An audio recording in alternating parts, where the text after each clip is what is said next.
Happy Sunday po ulit. And praise God, tuloy pa rin yung ating pong tema. Basahin po natin ulit. 5 linggo tayo kasi sa March. Basahin po natin ang theme for the month of March. Ready? Go! Breakthrough, kindness that brings favors. Tuntua ako dyan sa word na favors kasi may letter S. Ibig sabihin, hindi lang isa. Plural siya. Amen? Na ang kakaibang klase pala ng kabutihang loob, kabaitan, katapatan, pagiging loyal, ay nagdudulot ng pabor. Siyempre, iba ang klase pag ang pabor ay galing sa Diyos. Sa mga nakalaang linggo po ay napag-usapan natin, actually, iba't ibang mga kwento, yung nakaraan, nagsimula tayo dun sa Samaritan, Mayroon tayong mga kwento about kay Ruth, kay Boaz, and kay Naomi. Meron tayong kwento about Mephibosheth and David. May kwento about Joseph and his brothers. All those stories, ay ano ba yung tawag? Is just a type or a shadow of the kindness of God na ipinakita sa mga buhay ng mga tao na kung saan merong takot sa Diyos at nakatanggap unat sa lahat ng biyaya at kabutihan ng Panginoon. Ngayon naman po ay napakagandang balikan natin the story about Rahab. Ayan. Ang title po natin, The Scarlet Thread of Kindness. Pag pinag-usapan po natin ang story ni Rahab, ay siyempre hindi natin makakalimutan yung lubid na kulay pula o kulay dugo na naging dahilan upang ang buong sambayanan ni Rahab ay maligtas. At dumating yung pagkakataong makikita natin may kinalaman pala siya sa linyada sa pagkasilang ng ating Panginoong Yesus. Ang Rahab, the Scarlet Thread of Kindness, what Rahab's kindness teaches us about courageous, costly, and covenantal kindness. Ibang klaseng kabutihan na nandoon yung tapang, may halagang pinagbabayaran at may pangako na tinutupad. Nung mga nakaraang linggo po, nabanggit na po natin na yung word na kindness, galing po ito sa isang Hebrew word ng ibig sabihin ay hesed. At walang one word na makakapag-translate ng Hebrew word na ito to English or even to Tagalog. Kaya ito, kapag nakikita po natin sa mga translation sa English, nagiging equivalent siya sa kindness, nagiging equivalent siya to covenant, nagiging equivalent to faithfulness or loyalty or covenant, yung covenant, pangako, panata. At ito pong yung mga napag-aralan nating mga kwento, nag-appear po rito kasi yung word na hesed. The whole story, yung mga nadaanan natin, kila Joseph, kila David and Mephibosheth, doon kila Naomi, kila Boaz, yung sa mga nag-appear kasi yung word na pinakasimula ng kindness na ito. At gusto natin na ma-explore pa natin yung salita, yung katuruan patungkol sa kindness sa buhay ni Rahab. Basahin po natin on Joshua chapter 2 verse 12. Mamaya dadaanan po natin yung story. Joshua chapter 2 verse 12. Ang sabi po diyan, sige po, basahin muna natin yung English. Now then, please swear to me by the Lord that as I have dealt kindly, hesed with you, you also will deal kindly with my Father's house. Basahin ko po sa Tagalog, Kaya't ngayon, ipangako ninyo sa ngalan ni Yahweh na hindi nyo gagawa ng masama. O sa ibang translation, na magpapakita kayo ng kabutihang loob sa aking sambahayan, alang-alang sa pagtulong kong ito sa inyo. Bigyan niyo ako ng katibayang ililigtas nga ninyo ang aking ama't ina, ang aking mga kapatid, at ang kanilang mga pamilya, katibayang hindi niyo kami hahayaang mapatay. Yung story po ni Rahab, bali, di ba, alam na natin na from Egypt, inilabas sila ng Lord, no? Kay Joseph muna, yan, naging governor si Joseph. Tapos yung buong angkan ni Israel, ni Jacob, na idala po doon sa Egypt dahil nga nagkaroon ng matinding tagtuyot, taggutom, at binigyan sila ron ng isang lupa na yung lugar na Goshen. Goshen. At lumabas dumaan ang napakaraming panahon, mga 400 years, na hindi na kilala, no, si Joseph, at ang mga Israelites ay naging mga alipin, no? Naging mga alipin, slaves, no, doon sa lugar ng Egypt. At alam na natin yung storya na tinawag ng Lord si Moses para ilabas, no, ang bayan ng Israel, ang angkan ni Jacob, para papunta doon sa lupang ipinangako ng Panginoon. For how many years, nag-ikot-ikot ang, alam natin yung story of the Red Sea. Alam niyo po ba yon? Alam niyo po? Pakikwento po natin sa Sunday school teacher natin, kay Teacher Ronil. Ayan, yung paghati ng pulang dagat, no? At hanggang sila'y makatawid. Ngunit dahil sa tagal ng panahon na ikot-ikot sila at naging matitigas ang ulo, pero hindi sila pinabayaan ng Panginoon. Pero dumating yung punto na yung buong lahi na nandoon, na kaidaran ni Moses, ay hindi na makakatawid doon sa ilog Jordan, o sa lupang pangako. At ang grupo na lang po ni Joshua, the Joshua generation, ang hinayaang maka-inherit o makapasok doon sa lupang pangako. At dumating na nga po yung pagkakataon na pupunta na sila ron. Yan. Andun na sila sa simula, no? The frontier ng Canaan. At ang unang-una nilang sasakupin ay ang lugar ng Jericho. Ayan. Ang lugar po ng Jericho ay isang lugar na ang number 1, nakilala sila ay fortified walls. Ibig sabihin, makakapal, matataas ang mga pader. Sabi nga nila, parang kung may mga 6-wheeler na mga sasakyan, malalaking sasakyan, parang 2-lane, no? Na pwedeng dumaan doon. Isipin nyo kung dito sa kalye natin dyan, ganyan, no, yung 2-way dyan, ganyang kakapal. Di ba? Paano mo matitibag yun? At kilalang malaki at makapangyarihang lugar ang Jericho. Pero ang mga tao sa lugar na yon ay takot sa bayan ng Israel. Takot sa lahi ni Jacob. Bakit po sa lahi ng Israel? Kasi yung kwento na nangyari na kung paanong hinati ang dagat na pula, kung paanong natalo nila yung mga nadaanan nilang mga kaharian, no? Ng mga hentil doon, na kumbaga, yung takot nila na baka kami na yung next. Ayan, baka kami na yung susunod na lusubin. At yung pagkakataon na yon ay dumating na kailangang mag-espiya, no? Nag-send ng spies, 2 espiya doon sa lugar ng Jericho. At ang lugar na napagtaguan nila at tumulong para sa mga espiya na ito na hindi sila mahuli ay si Rahab. Si Rahab po ay isang prostitute. Isa po siyang babaeng nagbibigay ng aliw, nagpapabayad, no?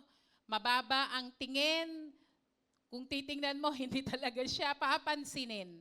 Ang kanyang bahay ay nakadikit doon, no? Siguro sa haba ng walls, isa siya doon sa nakadikit doon sa wall ng Jericho.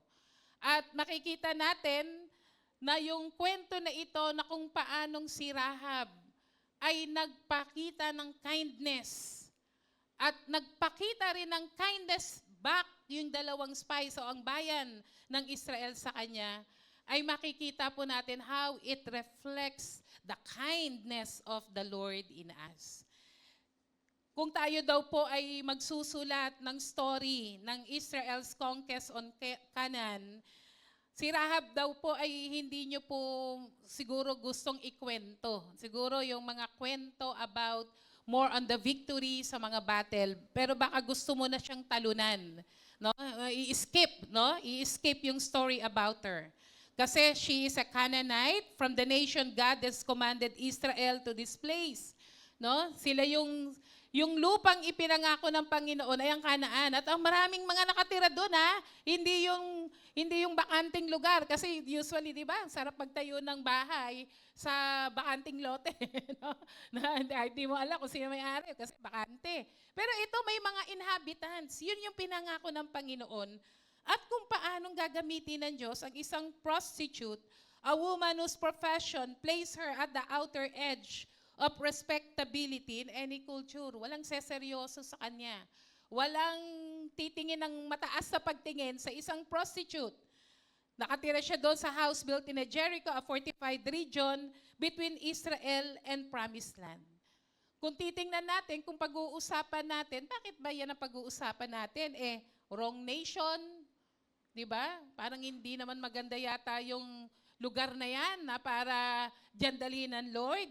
A wrong gender, babae, dapat lalaki sana ang gamitin ng Panginoon, di ba?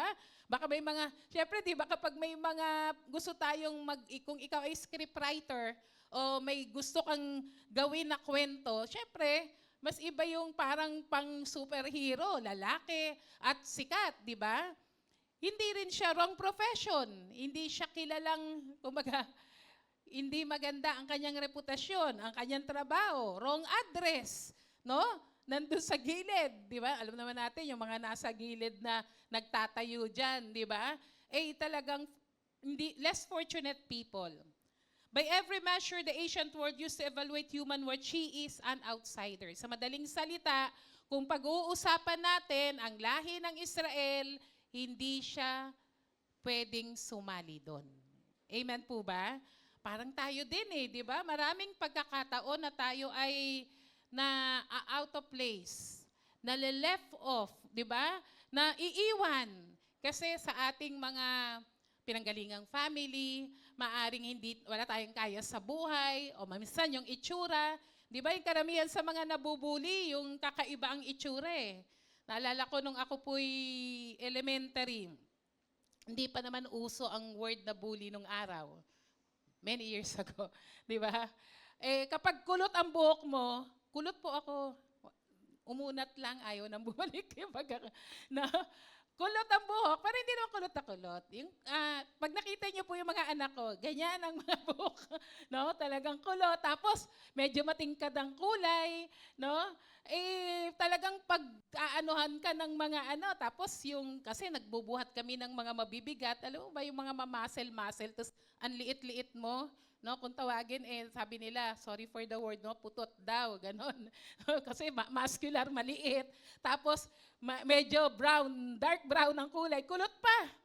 Uso nun yung si Ninyo Mulak na yung may palabas na, nog-nog. Ang tanda ko na pala, walang walang makarelate sa kwento ko. No? Mga palabas na yon. Yung batang, maliit, na kulot ang buhok.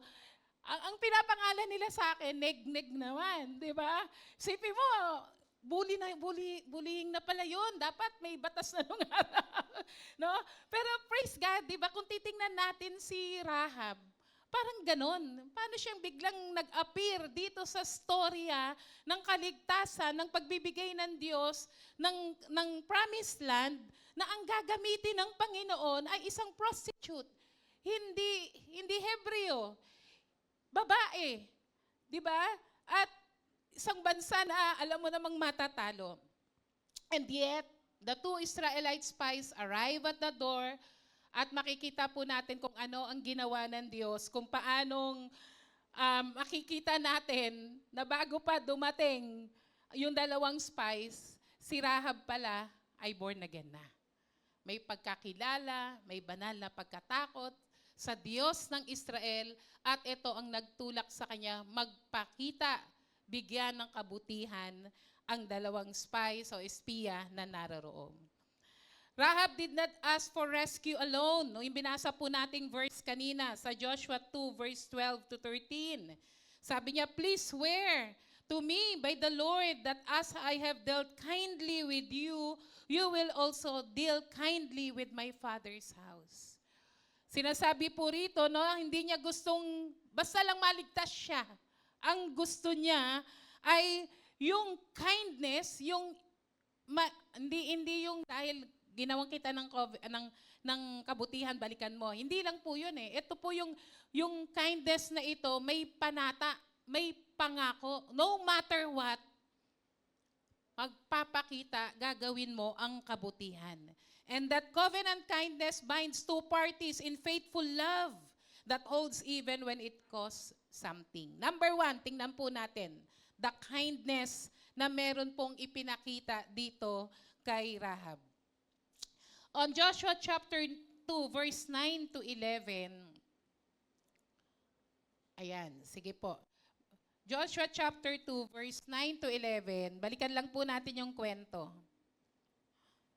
Bago matulog ang espiya, umakyat si Rahab sa bubong at sinabi sa kanya, alam kong ibinigay na sa inyo ni Yahweh ang lupaing ito at ang mga taga rito'y takot na takot sa inyo. Kung may Bible po kayo, dapat may Bible po kayo, pakibuksan po. Joshua chapter 2, verse 8 hanggang 12. Sabi niya, alam kong ibinigay na sa inyo ni Yahweh ang lupaing ito at ang mga taga rito'y takot na takot sa inyo. Nabalitaan namin kung paanong pinatuyo ni Yahweh ang dagat na pula nang kayo'y tumawid galing sa Ehipto. Nalaman din namin na pinatay ninyo sina Sihon at Og, mga hari ng Amoreo na silangan ng Jordan. At sabi po doon, at nilipol ang kanilang mga hukbo. Verse 11, kinilabutan kami nang marinig ang mga balitang iyon. Natakot kaming humarap sa inyo sapagkat si Yahweh na inyong Diyos ay Diyos ng langit at lupa. Kaya ngayon ipangako ninyo sa pangalan ni Yahweh na hindi nyo gagawan ng masama ang aking sambahayan. Alang-alang sa pagtulong kong ito, bigyan ninyo ako ng isang katibayang ililigtas ninyo ang aking pamilya. Dito sa talatang ito, yung kindness, isipin nyo, no? Ito na kasi yung time na yung spies, yung dalawang espiya, ay nakapasok na, no? Doon sa Jericho. At doon sila pumasok sa bahay ni Rahab. Kasi nga yung bahay niya nakadikit din sa wall. At alam ng king ng Jericho na may nakapasok, no, na mga Hebreo. Alam niya na may mga espiya. Kaya 'di ba nagpadala ng FBI. Nagpadala ng mga forces doon sa bahay ni Rahab para sabing, asa na yung mga espiya na dumating? Nandito sila para magmanman. Ilabas mo sila. Pero anong ginawa ni Rahab? Tinago niya pala yung dalawang espiya dun sa bubong. Sa bubong niya at tinabunan niya ng mga dayami o ng mga tuyong mga dahon. At ibig sabihin, bago pa dumating, no, yung mga tao ni King of Jericho, na itago niya na yung mga espiya. At pagkatapos, sabi niya, oo, nandito sila kanina eh, pero umalis na, bago magdilim, umalis na. Sabi niya, parang dun pumunta. No? Parang dun pumunta. Tingnan nyo, abulin nyo. Kasi maaabutan nyo pa. Ayan, ganoon ang sabi niya. Nung nakaalis na yung mga tao ni King of Jericho, pinuntahan niya itong mga espiya na itinago niya doon sa itaas. Kung titingnan po natin, sipin mo, hindi siya Hudyo, wala naman siyang experience nung nandun sila sa wilderness. Hindi naman sila mga pinalaki ng mga utos galing kay Moses. Gets nyo ba? For an outsider to know God, the God of Israel, parang kakaibang klase.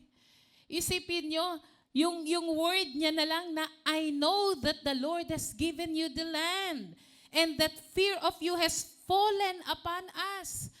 May ibang translation po na, we are melting with fear. Ibig sabihin, ang buong bayan ng Jericho, alam na nila yung balita na nagmamarcha na ang bayan ng Israel papunta doon sa kanila. Hindi pa para lusubin, no? Kundi para towards the promised land. At nakarating na sa kanila yung balita na hinati yung Red Sea. Nakarating na sa kanila yung balita na yung si Sihon at si Og na mga malalakas na mga hari at bayan, natalo nila. Marahil nakarating na rin sa kanila ang balita na nasuplayan ang kanilang pagkain for how many years doon sa disyerto. At marami pang iba. At dahil alam ng bayan ng Jericho na sila na yung susunod na lulusubin, they are melting with fear. Alam niyo po anong pinagkaiba ni Rahab? Yung ibang mga tao na nasa loob ng Jericho, alam nila yon. Takot din sila. Pero hindi sila nanampalataya. Si Rahab, alam niya yung kwento. Sabi niya, I know and we heard, no? Yung word na alam ko, narinig ko, nalaman ko yung kwento ng inyong Diyos kung paanong pinatuyo yung dagat na pula. Iba ang reaction niya. Yung knowing God, yung revelation, yung kindness na umuusbong sa kanyang puso para bigyan ng kabutihang loob itong dalawang espiya na ito na mga Hebreo ay galing sa pananampalataya na pagkilala. Narinig niya ang Diyos ng Israel, nakilala niya ang Diyos ng Israel at hindi lang yun. Nagkaroon siya ng banal na takot at pananampalataya sa Diyos ni Jacob, sa Diyos ng bayan ng Israel. Palakpakan nga po natin ang Panginoon. Kindness that goes from knowing God. Tayo po mahirap sa atin magkaroon ng genuine na kabaitan o kabutihan. Dahil madalas talaga, ang natural natin, mabait tayo doon sa mabait sa atin. Di ba? Mabuti lang tayo doon sa mga mabubuti sa atin. Pero bakit tayo natututo na maging mabuti, magkaroon ng kagandahang loob, magpakita ng katapatan, maging tapat sa mga pangako? Bakit po? Kasi umusbong yon sa pagkakilala mo sa ating Diyos. Sa banal na pagkatakot mo sa ating Diyos at sa pananampalataya mo sa ating Diyos. Kaya nga si Rahab, no, she heard and it changes everything. She speaks and when it said the most striking confession, na sabi niya, as the Lord lives, no, ay nakita ko kung gaano makapangyarihan ang iyong Diyos. Notice that the whole city heard the same reports, katulad nga po ng nabanggit ko kanina. May takot, narinig nila, pero si Rahab at ang kanyang pamilya lang ang nanampalataya. The kindness that born from conviction. Genuine kindness is not generated by sentiment or social pressure. It grows from the knowing God conviction. Sipin mo, alam ni Rahab na hindi simpleng bagay na itago niya yung mga espiya doon. Hindi simpleng bagay na makipagpanata siya doon sa mga espiya ng Israel. Dahil nasa loob siya ng Jericho. Di ba?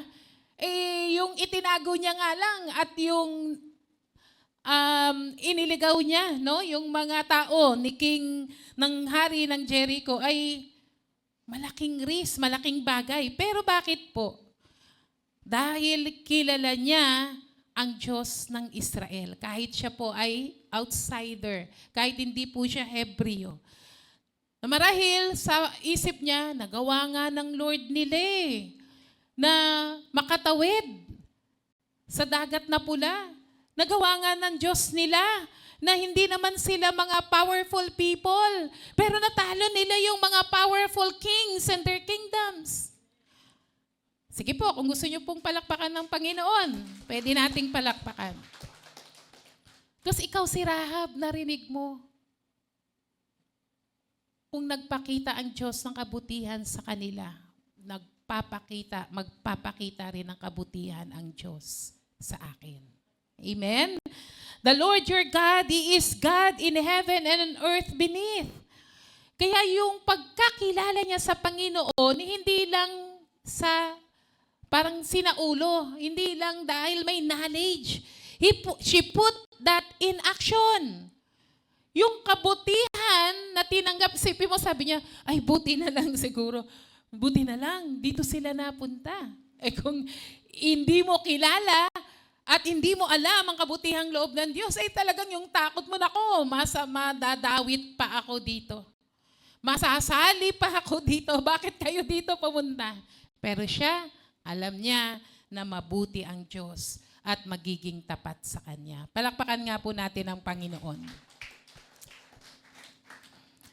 Makikita po natin na kindness rooted in revelation will always cost more and last longer than kindness rooted in feeling. Rahab's faith changed what she did. She heard, she knew. Ano po sabi ng Romans 10 verse 17? Faith comes from hearing and hearing through the word of Christ.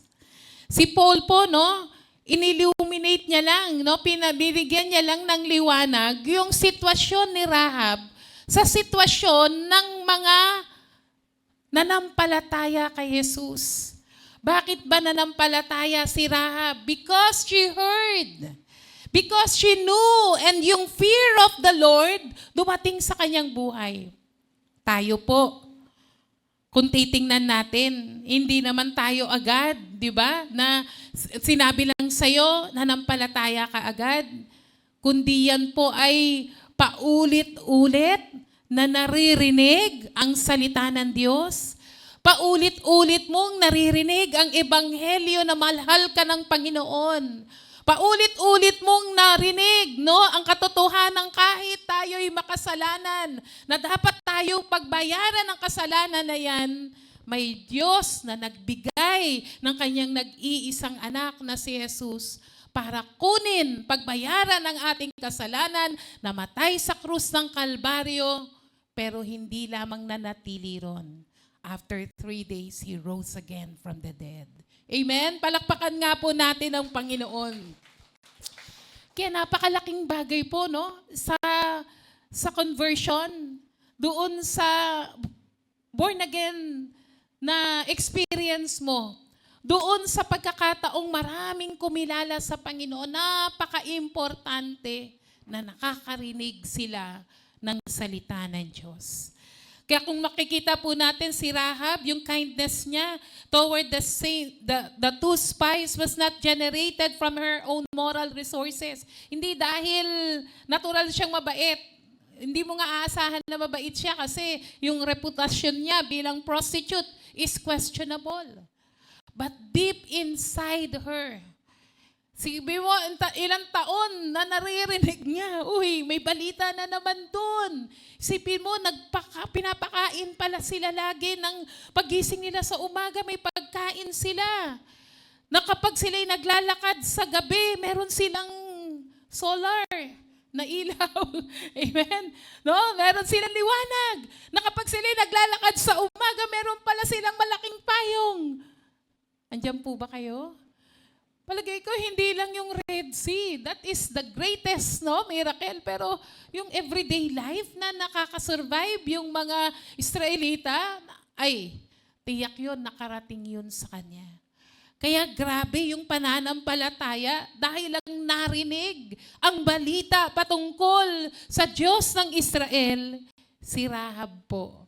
Iniligtas niya, umusbong ang totoo, ang genuine na kaawa, genuine na katapatan, genuine na pagiging mabuti, mabait, kagandahang loob dahil sa pagkakilala niya sa Panginoon. Kung makikita po natin, si Rahab din po ay pagpapakita kung gaano kalawak ang kabutihan ng Panginoon. The gospel that whoever hear Jesus, alam niyo po yung John 3:16, brinake po nito, sa panahon pa lang po ni Rahab, makikita na po natin na hindi na nagtangi ang Diyos ng kanyang ililigtas. Amen po? Hindi lang Israelites. Outsider siya. Hindi lang yung mga mabubuting tao dahil wala naman pong mabuti sa atin. Even the worst, prostitute siya. Sino makakapag-isip na mapapansin siya ng Diyos?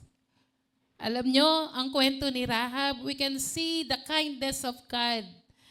We hear who Jesus is, kung paanong yung kabutihan ng Diyos, na kahit hindi ka kasama, we may be of those people. We can identify ourselves an outsider.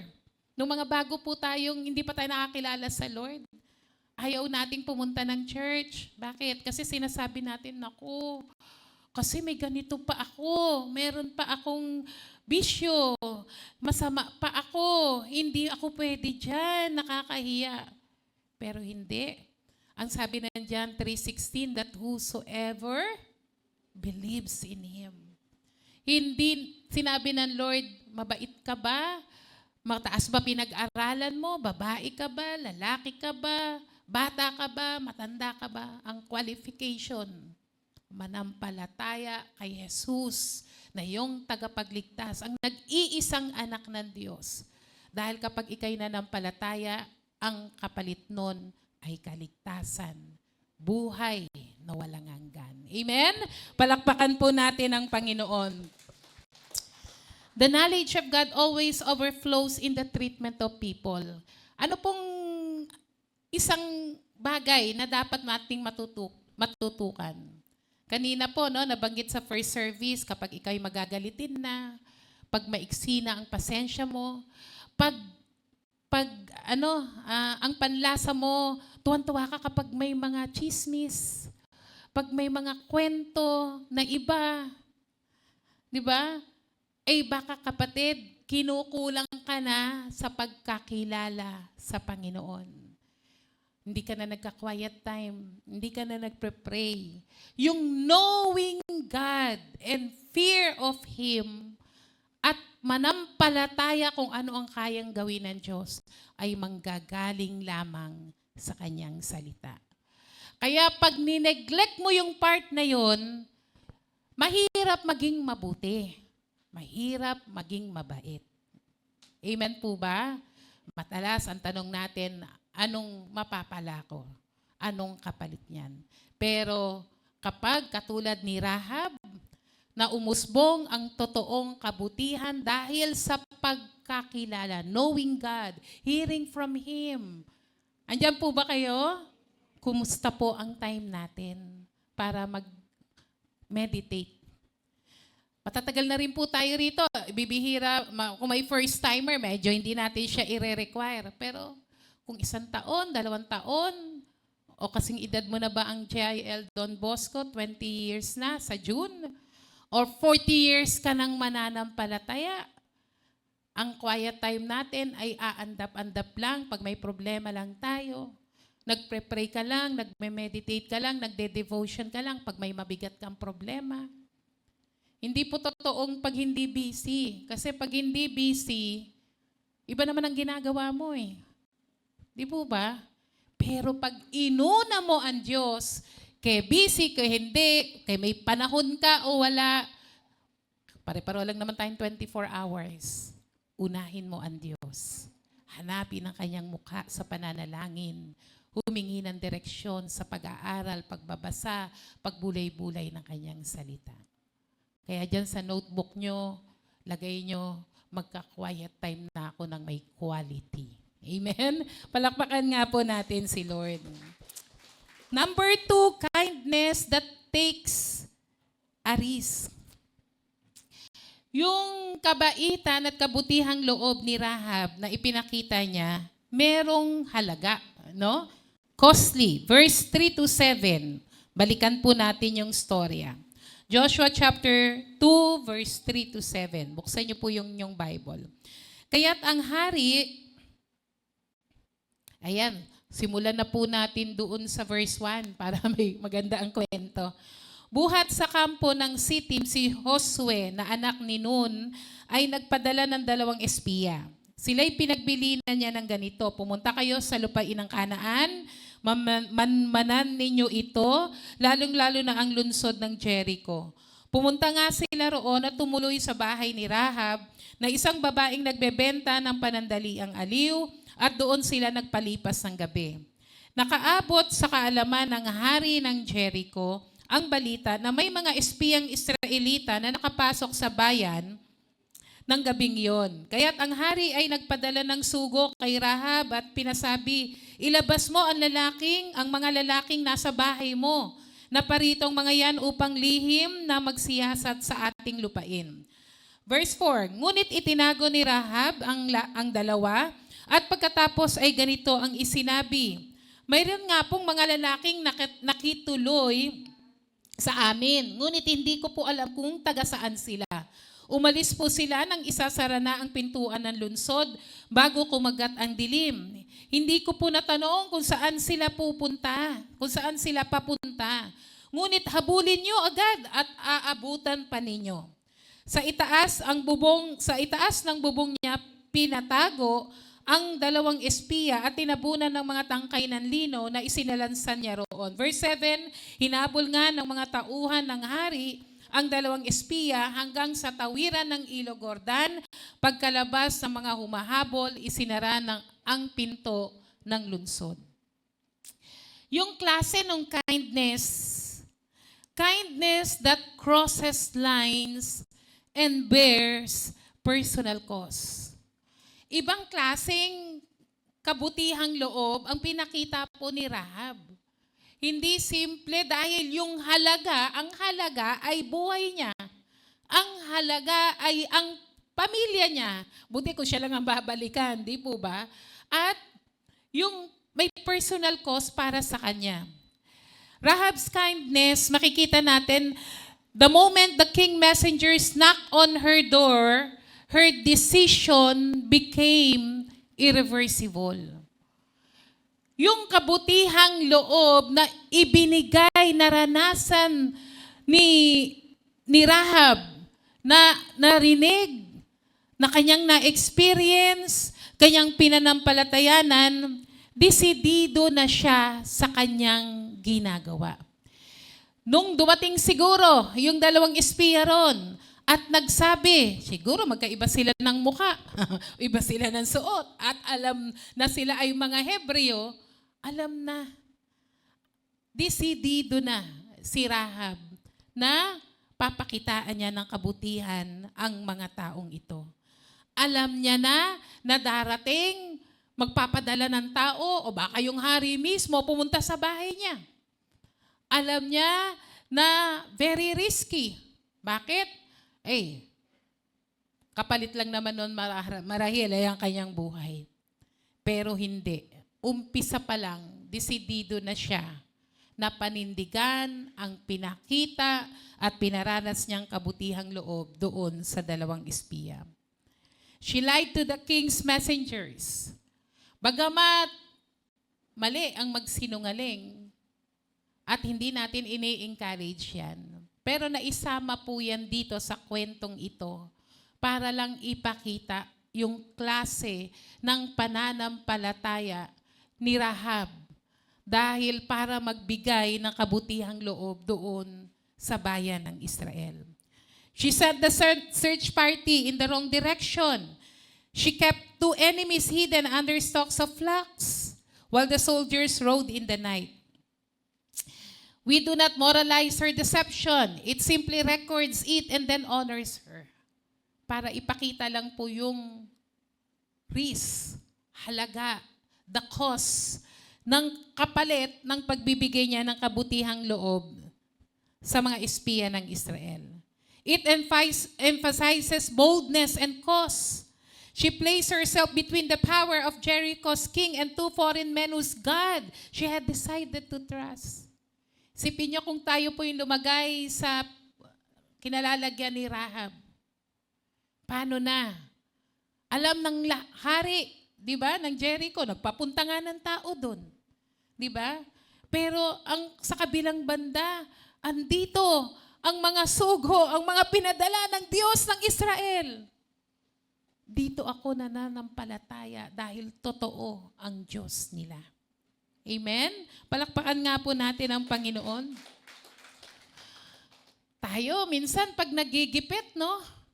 Yung, hindi sa pera, yung parang you are in a situation na whether magpapakita ba ako ng kindness, pag pinakitaan ko to ng mabuti, naku, may magagalit sa akin. Naranasan nyo na po ba yan? Di ba sa pamilya, minsan may mga nagsamaan ng loob.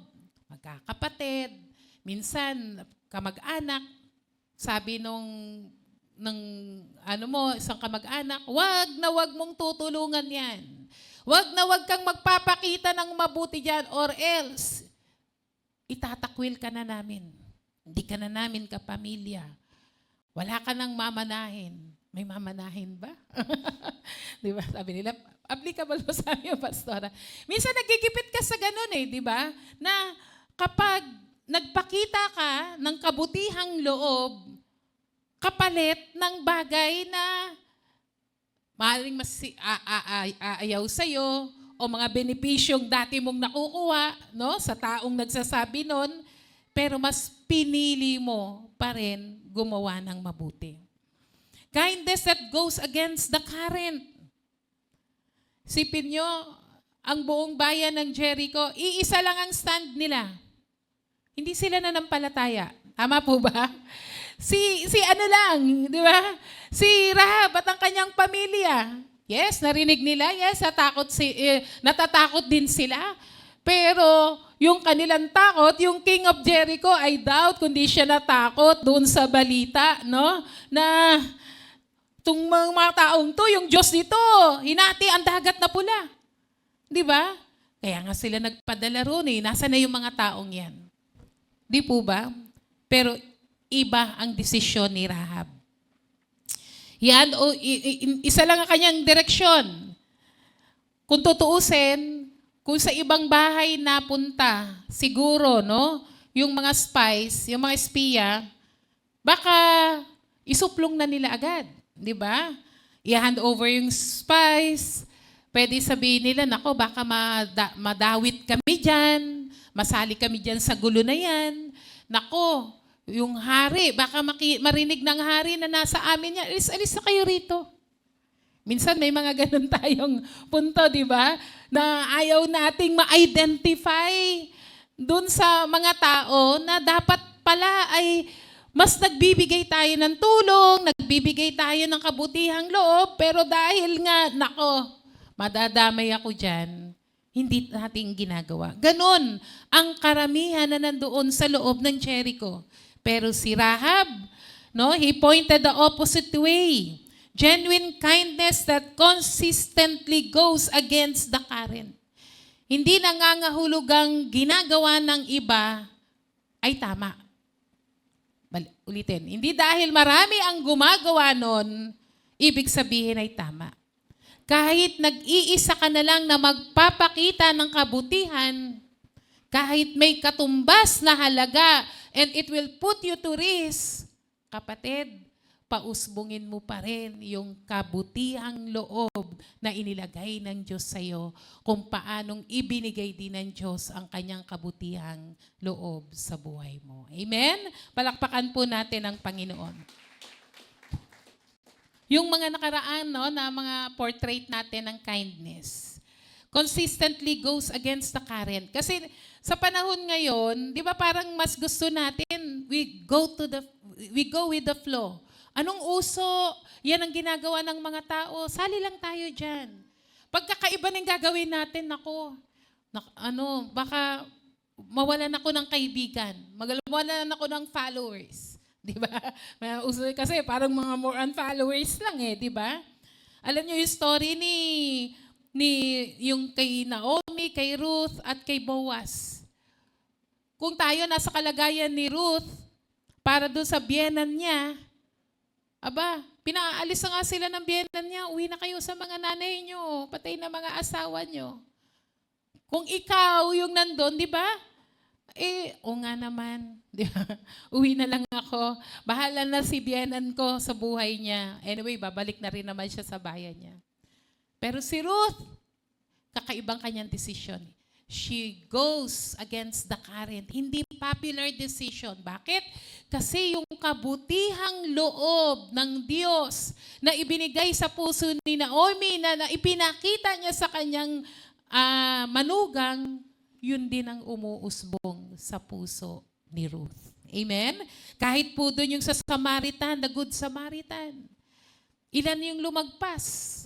Di ba? Yun yung normal eh. Naku, maaabala ko. Naku, marami pa akong malilate ako. Marami akong gagawin. Ayaw nating magpa-distract sa schedule natin. Pero the Good Samaritan, negosyante siya, di ba? Mahalaga rin sa kanya ang oras. Mahalaga rin sa kanya ang pera. Pero huminto siya. Dinala niya yung sugatan na tao na isang Hudyo. Di ba kaya nga Good Samaritan? Kasi yung Levita ay isang Hudyo, yung priest ay isang Hudyo. Hindi mo i-expect sa isang Samaritano na kalaban, kaaway ng mga Hudyo na magpapakita ng kabutihang loob. Kung ikaw ay isang Samaritano, pipiliin mo, well, I have no business with you. Magkaaway nga tayo, di ba? Bugbog sarado yung lalaki. Pero anong ginawa niya? Kinuha niya, kumbaga yung busy schedule niya, nagulo na, di ba? Yung mga ka-meeting ko, ite-text ko na lang. May text pa lang tayo na yan. Text ko na lang, malilate ako, di ba? Hindi lang yun. Kumuha pa siya ng isang hotel. Chinek-in niya ron, kumuha siya ng doktor. Hindi lang yun. Nagbigay pa ng pocket money, pag kulang ha. O ito, o kaya pagbalik ko. Lagi naman akong dumasuki naman ako dito. Nagagets po ba natin? May mga sitwasyon sa buhay natin na pipili ka kung magpapaabala ka ba dahil magagawa ka ng mabuti. Titigil ka ba? May halaga na makukuha sa'yo. Naku, magastos maging mabait. Di po ba? Magastos maging mabait. Kaya nga yung story ni Naomi, ni Ruth at ni Boaz, di ba? Walang-wala. Wala sa buhay, pero kaya nilang maging mabuti. At yung meron sa buhay na si Boaz, hindi lang sobra. He went beyond his means. Huwag ho kayong matakot maging mabait na may halagang piso, halagang currency sa inyo, dahil hindi magpapabaya ang Diyos sa mga taong nagpapakita ng kabaitan sa iba. Amen? Palakpakan natin ang Panginoon. Jonathan stripped off his crown. Naalala ko lang po, no, parang yung in-exhort ng nakaraang midweek, yung si Elijah, tsaka yung widow. Pinapunta siya doon, di ba, sa widow? Tapos, huling hapunan na nila. Pero grabe yung kindness, no? Huling hapunan na, tapos sabi nila, matutulog na lang kami para mamatay. Tapos dumating si Elijah, manghihingi pa. Makikihati pa. Di ba? Pero grabe yung kindness. Anong ginawa ng Lord? Hindi naputol yung langis. Hindi nasaid yung lagayan ng harina. Bakit? Kailanman hindi mababayaran ng hindi kayang mabayaran, hindi mapuputol ang biyaya ng Lord. Kaya nga breakthrough, kindness that brings favors. Meron silang kinakain. Hindi naputol ang biyaya ng Lord. Doon sa byuda na yon na huling hapunan binigay pa nila kay Elijah. Palakpakan nga po natin si Lord. Kaya kapatid, baka kuripot tayo. No? Hindi ko naman po sinasabing maging bulagsak tayo na pagdating sa pagtulong. Pero walang uuwing luhaan kapag may humingi ng tulong. Hindi lang po sa pera. Napakaraming tao, hindi pera ang problema nila. Ang problema nila may taong makikinig. May taong may pakialam sa kanila. May taong magbibigay ng malasakit. Amen? Those are priceless. Hindi po yun kayang lagyan ng value ng pera. Think of that people. Baka meron kang kapatid, kamag-anak o sino man na kailangang pakitaan, ibigay I-share mo yung overflow ng kindness ng Lord sa'yo. Kahit may katumbas na halaga or mabibisi ka, may oras na kukunin sa'yo. Andiyan po ba kayo? May naisip na ba kayo? Tiyak yan, marami yan. Na mga nai-ignore natin kasi nga busy ako. Kasi nga may halagang katapat. Pero si Rahab, pag binalikan po natin, decided na siya from the start. Bakit? May pananampalataya. Ikalawa, hinayaan niya na kahit dahil kilala niya na nampalataya siya sa Diyos ng Israel, no matter what it costs. Amen? No matter ang risk nito. Kasi pag napahamak siya, buti kung siya lang, buong pamilya niya mapapahamak. Pero sabi niya, no, yung kindness ng Diyos niyo, kung paano yung takot dumating sa bayan ng Israel dahil sa ginawang himala ng Diyos, yun din yung kabutihang loob na papakita ng Diyos sa akin. Amen. Palakpakan po natin si Lord. And number 3 is the kindness that asks for kindness in return. Hindi naman po ito nangangahulugan kaya ka naging mabuti kasi babalikan ka. Nabanggit ko nga po nung nakaraan, it is about the covenantal kindness. Panata, pangako, pagiging tapat. Yun po ang mga karakteristik ng kindness. The covenant that save a whole household. Patapos niyang masecure yung mga spies, Rahab make a request in a form of a covenant. Sabi niya, now then, please swear to me by the Lord that as I have dealt kindly with you, also deal kindly with my father's house. The spies respond, no, in kindness. Yung dalawang party, yung dalawang espiya, tsaka si Rahab, ay nagkasundo. Panata, maging matapat, maging loyal, no, sa mga kabutihang loob na natanggap nila, babalikan nila ng mas malaki pang kabutihang loob ang ibibigay sa kanila. Ano po sabi nung dalawang espiya? Sabi sa verse 18. Sabi niya, sinabi naman sa kanya ng dalawa, tutuparin namin ang aming pangako alang-alang sa iyo. Kailangan gawin mo ito. Pagbalik namin para sakupin ang inyong lunsod, ilawit mo ang pulang lubid. Ayan, the historic scarlet rope, no? Na ito sa bintanang aming bababaan. Tipunin mo ang iyong bahay, ang iyong ama't ina, ang mga kapatid, ang buong angkan ng iyong ama. Hindi kami mananagot kung may lumabas ng bahay o mapatay, ngunit pananagutan namin kapag may nasaktan ang sino mang nasa loob ng bahay. Subalit kapag ipinagsabi mo itong pinag-usapan natin, huwag mong asahan ang pangako namin sa iyo. Verse 21, pumayag ang babae, pagkatapos ay pinaalis na niya ang espiya, pagkatapos ay itinali niya sa labas ng bintana ang lubid na pula. The scarlet thread, makikita po natin ay ito yung nagligtas, naging tanda para maligtas ang buong kanyang sambahayan. The scarlet cord is one of the most evocative images in the Old Testament. Ang scarlet po ay hindi lamang po basta pula. Ang scarlet po ay ang kulay ng dugo. Yan. Scarlet was the color of blood, and blood was the sign of covenant in Israel.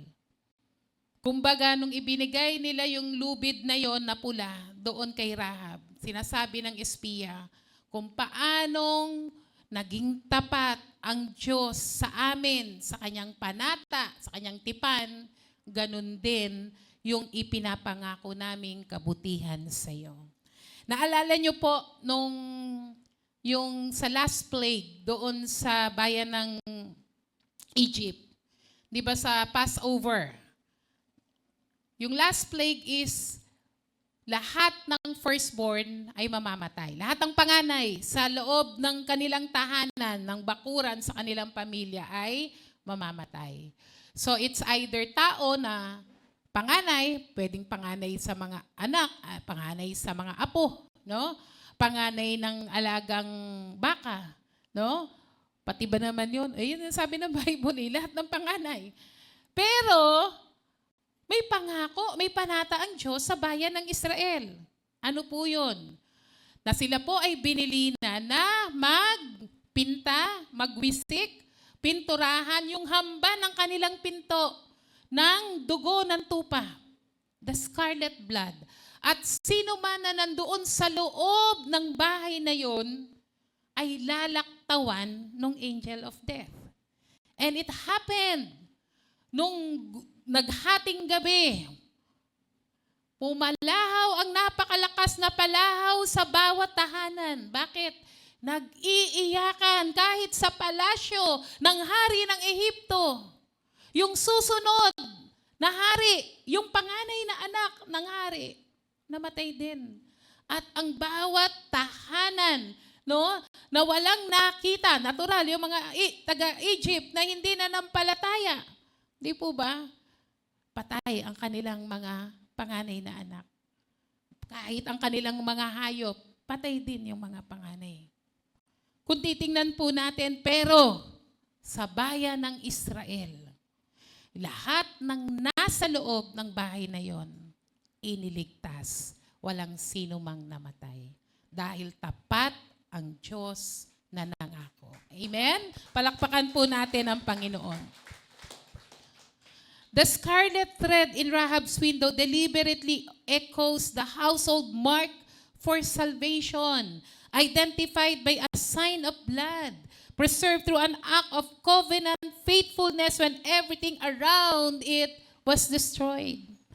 Talagang babalikan po natin ulit no? Yung pag pinag-usapan natin tong kindness ng Lord, babalikan po natin yung hesed, yung kindness. It is a covenant kindness. It is a covenant love. No matter ilang taon ang dumating, dumaan, lumipas, yung pag-ibig ng Diyos, hindi nauubos, hindi nagmamaliw. Sa lahat ng henerasyon, lagi siyang magiging tapat. Kaya't hanggang sa henerasyon natin, yung steadfast love, yung kindness ng Lord overflows, never comes to an end. They are new every morning. Palakpakan nga po natin si Lord. Kaya mga kapatid, yung mercy ng Lord, that kind of goodness, is still available today. Alam niyo po ba na si Rahab ay meron pong part diyan na sinabi po na ang pamilya po ni Rahab iniligtas noon ang dumating na, sige, kwento po, diretso po natin yung kwento. Sige, para po, yan. On Joshua chapter 6, ang nangyari po, nung nilusob na nila po ang bayan ng Jericho, dahil yung mga espiya na yon pumunta po doon sa bahay ni Rahab. Ayan, sa verse 17. Ang buong lungsod at ang anumang matatagpuan doon ay wawasaking bilang handog kay Yahweh. Si Rahab lamang at ang kanyang kasambahay ang ililigtas sapagkat itinago niya ang ating mga isinugo roon. Then talon po tayo doon sa verse 22. Sinabi ni Joshua sa dalawang espiya na isinugo niya roon, pumunta kayo sa bahay ng babae inyong tinuluyan. Ilabas ninyo siya at ang buo niyang angkan ayon sa inyong pangako sa kanya. Verse 23, pumunta nga sila at inilabas si Rahab at ang kanyang ama't ina, mga kapatid, mga alipin. Inilabas din nilang kanilang mga kamag-anak at dinilang lahat sa kampo ng Israel. Pagkatapos noon ay sinunog ang lungsod at tinupok ang lahat ng bayan. Talon po tayo ulit, doon sa verse 25, si Rahab na isang babaeng nagbebenta ng panandaliang aliw ay iniligtas ni Josue, pati ang buong angkan nito sapagkat itinago niya ang lalaking isinugo upang lihim na magmanman sa Jericho. Ang mga naging anak na sumunod na salinlahi ni Rahab ay nanirahan sa Israel hanggang sa araw na ito. Ibig sabihin, from the time na sinulat po itong book ng Joshua, ang buong henerasyon at sumunod na henerasyon ni Rahab ay naging pamilya na, outsider, hindi siya Hudyo, pero tinuring siyang Hudyo. Isinama sa kaligtasan ng Diyos at ang buong salinlahi niya ay tumira sa bayan, sa lahi ni Israel. Alam niyo, grabe yung extension ng love ng Lord. Alam niyo po ba, di ba si Jesus ay katuparan ng mula sa lahi ni David ay uusbong ang isang tagapagligtas? At si David, alam niyo po ba na si Rahab ay kanununuan ni Haring David. On Matthew chapter 1 verse 5, makikita po natin doon yung genealogy mula doon, no, mula kay Abraham hanggang kay David hanggang kay Jesus. Makikita niyo po doon na si Rahab ay pangasawa niya po si Salmon. At yung mga naging anak ni Salmon, naging isa po doon ay si Boaz. At si Boaz po, nagkaroon siya ng anak, at yung naging anak noon ay yung tatay ni David na si Jesse. At sumunod ay si David. Nakita niyo po ba yung goodness ng Lord? Minsan tayo lang ang naiinip. Ilang libong taon yung katuparan ng actual na kabutihang loob ng Lord through Jesus. Pero si Lord hindi nakakalimot. Kahit anong mangyari sa haba ng panahon, ang Diyos tapat, nagliligtas. Hanggang ngayon, yung scarlet thread na yon na naging tanda ng pagliligtas ng Diyos kay Rahab at sa kanyang buong sambahayan ay available pa rin po para sa lahat. Amen po. Palakpakan nga po natin ang Panginoon. The walls of Jericho fell thousands of years ago. But the story they contain, it's still being told because the scarlet thread that hung in Rahab's window is still hanging. The cross of Jesus, the covenant made with every person who shelters under it. Alam niyo po, kapag tayo ay, minsan may mga mahal tayo sa buhay na hindi pa nakakilala sa Lord. O kaya yung iba nakakilala pero medyo naiiba ng landas. Balikan natin yung Rahab, kwento ni Rahab at ang pangako ng Lord sa Acts 16:31. Doon sa jailer, di ba, lumindol, akala nakatakas sila Paul, pero shineran siya ni Paul, pumunta sa bahay ng jailer, kasama ang buong anak, at kumilala sa Panginoon. Ang sabi ni Paul doon, na ang Diyos, ang sinumang nanampalataya sa ating Diyos, ang buo niyang angkan ay maliligtas. Huwag kang tumigil, kapatid, manalangin. Huwag kang tumigil mag-share ng Word of God. Mas lalong huwag tumigil magpakita ng kabutihang loob na galing sa ating Panginoon. Kasi kapag give up ka, naging pangit ugali mo dahil nag-give up ka na, kailan ka ba maboborn again? No? Siguro, lagi mo nang nilalagay yung Bible sa ulo niya kapag natutulog. Napagod ka na. No? Sabi mo, ay, hindi na ako magiging mabait sa'yo. Masama ka kasi. Di ba? Pero kapatid, pangako ng Lord yun. So, bigyan natin ng katuparan. Maganap yung pangako ng Lord ng kaligtasan sa mga mahal natin sa buhay sa pamamagitan natin. Amen? That even until this time, the invitation, the scarlet thread ng pagliligtas ng Diyos ay available po sa lahat. Kapatid, wag nating kalimutan that kindness rooted in revelation. Huwag kang tumigil, kumilala, kilalanin pa ng mas malalim ang ating Diyos sa pamamagitan ng pag-aaral ng kanyang salita, pagde-devotion, sa pananalangin, sa pakikinig ng mga katuruan tungkol sa ating Panginoon. Kindness that take risks. No matter how much is cost, you will remain faithful. And kindness that reaches the household. Covenant kindness ng Lord. Sipin mo, yung pangako ng Lord, ilang henerasyon. Siguro kung ikaw'y nag-aantay, tagal naman, di ba? No matter how long it takes, si Lord nangako. Kung ikaw naiinip, si Lord hindi. Dahil alam niya yung plano, yung timeline, the perfect, yung pinakamainam para sa'yo. Huwag kang tumigil manalangin. Huwag kang tumigil gumawa ng mabuti. Dahil yung breakthrough kindness, laging nagdadala ng pabor sa ating lahat. Palakpakan po natin ang Panginoon. May we all stand. Nawa, no, yung hindi po natin inaalam lang yung kabutihan ng Diyos. Kaya natin to inaalam dahil ma-reflect sa atin po yung pagiging mabuti, pagiging mabait. Pag na nga sa panahon na nagiging kakaiba yung ating mga reaction, pag nagiging mainit ang ulo natin, iba-iba yung mga sinasalita natin, pag nasa harap natin yung mga hindi nating mga gustong mga tao, can we still show kindness? Pag binalikan nga po natin, di ba? Tayo po kasi ang hirap magpakita ng kabutihan kapag yung mga tao, kaaway natin.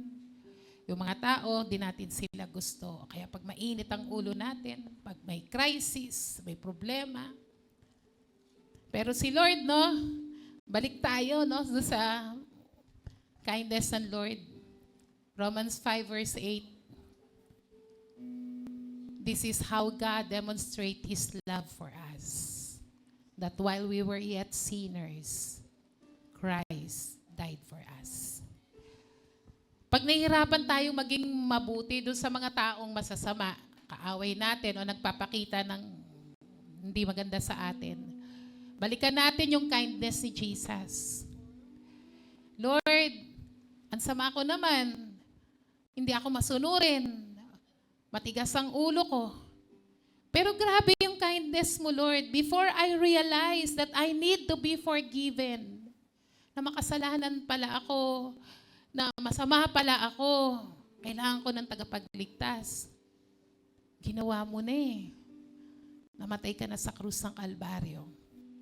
Bago ko ma-realize that I need God, I need Jesus, ayokong mapunta ng impyerno, Lord. Gusto kong maging mabuti. Ginawa mo na, Lord. Mahirap magpakita ng mabuti, mahirap magbigay ng isang bagay na wala ka. You cannot give what you do not receive, what you do not have. So kailangan umapaw yung kabutihan ng Diyos sa atin. Pag gusto mong magreklamo, balikan mo yung kabutihan ng Lord. Pag wala ka nang maisaing minsan, wala ka ng pera, may mga bayad sa eskwela, kanta ka kay buti-buti ng Lord. Pwede ba yon? Pwede. Balikan mo mga story ng kindness. Hayaan mong mapuno ka ng kabutihan ng Panginoon. Para hindi masasama ang lumalabas sa'yo, hindi reklamo, hindi chismis, hindi panlalait, hindi galit, hindi pagdududa, hindi kawalan ng pananampalataya. Busog na tayo ng storya ng kabutihan ng Diyos. Tanggapin mo, namnamin mo, pag umapawin mo yung kindness ng Lord so that you may able that overflow of kindness ibigay mo sa iba. Hindi tayo nag-hoard ng kindness. Ang bait-bait na nga ng Lord sa'yo, sinasarili mo lang. Bakit hindi mo ito ipamigay? Amen? Kasi hindi yan marirefill kung hindi mo pinapa-overflow.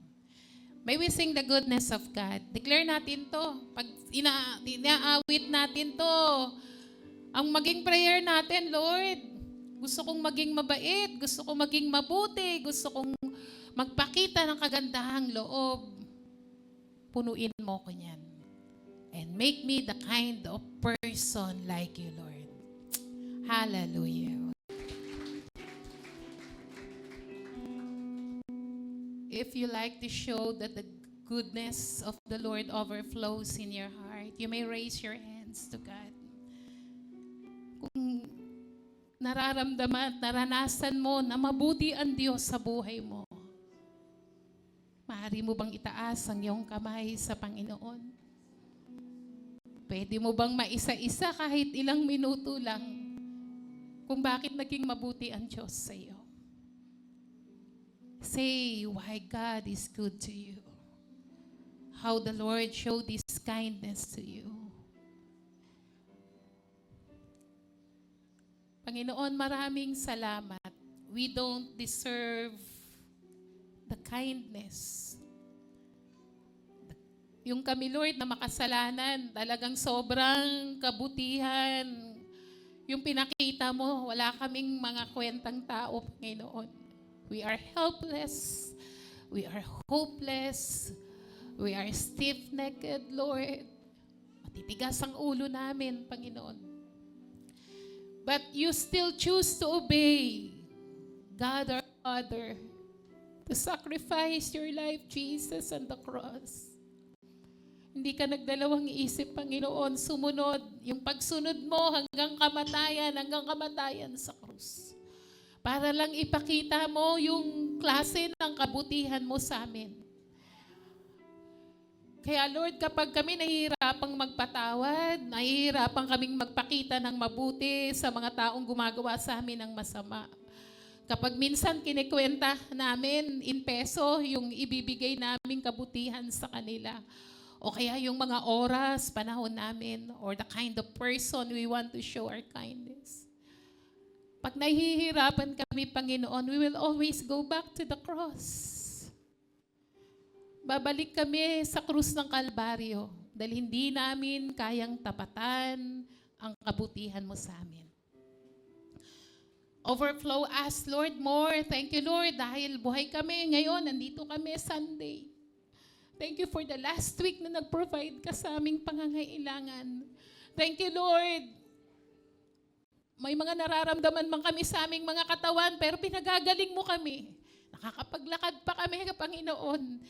Nakakatayo pa kami. Meron kaming buhay. Dahil may mga pinagagawa ka sa amin.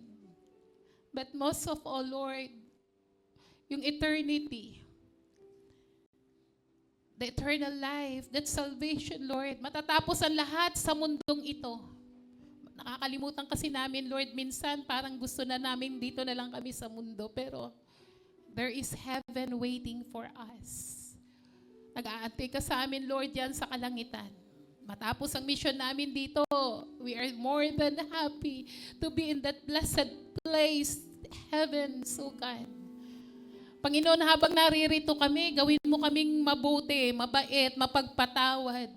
Gawin mo kami ng Lord God na ano man ang magiging kapalit nito sa mga convenience namin, sa mga comforts namin, Lord God. Like Rahab, Panginoon, it is costly, it is risky, but Lord, she take her stand. She's courageous, Lord God. At Lord, ganun din, Panginoon, ang bayan ng Israel, nagpakita ng kabutihang loob sa Kanya. Panginoon, patuloy ka nga pong magbukas ng kalangitan, ibuhos ang mga pagpapala sa iyong mga anak. Hindi ka kinukulang, Lord. Bagamat kami minsan, Lord, nagiging unfaithful, nagiging pasaway sa'yo. Pero Lord, tinutulungan mo kaming bumalik sa'yo ulit. Humingi ng tawad, gawin ang mabuti. Sundin ka, Panginoon. Pagpalain mong yung anak, Panginoon. Continually, Lord God, do that word to bring favors to your people. Bring healing, oh God, in the name of Jesus. Miracles, Lord, in Jesus' name. The wisdom that they need. The restoration of families, oh God, in the name of Jesus. I pray, Lord, patuloy kang magpala sa iyong mga anak. Hindi kukulangin, Panginoon, sa mga pangangailangang pinansyal o material. You will supply all our needs, oh God, according to your riches in glory in Christ Jesus. And thank you, Lord, higit sa lahat, Panginoon, ang spiritual naming buhay. Mas lagi kaming maging uhaw, gutom, Panginoon, thirsty Lord God, wanting more of your presence, of revelation coming from you. Alisin mo na, Panginoon, ang mga katamaran sa aming mga spiritual na buhay. Tanggalin mo na ang mga pagkatulog at pagiging malamlam, Panginoon, in the name of Jesus. Mga lukewarmness in the name of Jesus. Lord, yung mga buhay na hindi nakakatuwa sa iyo, hindi ka nalulugod. Lord, going after the patterns of this world, Lord God, alisin na yon sa aming mga buhay and we will decide to follow you, Lord God, to make our lives a living sacrifice, holy and acceptable unto you, Lord. Gawin mo ang aming buhay, ang aming pananalita, pagsamba sa iyo, ang aming buhay, pagsamba sa iyo, Panginoon. Everything that we do, we say, the lifestyle that we have is a kind of worship to you, Lord. Para maraming ma-born again. Dahil makikita nila sa aming buhay na kami binago mo, kami pinagpapala mo, na totoo ang Diyos na aming sinasamba. Panginoon, make our lives, makes us a messengers and ambassadors of your goodness, Lord, in the name of Jesus. Maraming pong salamat. Dala-dala namin ang biyaya. Salu-salu namin, Panginoon, all the blessings, Lord God, ngayong umagang ito. We thank you, Lord, and we give you all the glory and honor and praises in Jesus' name. Amen.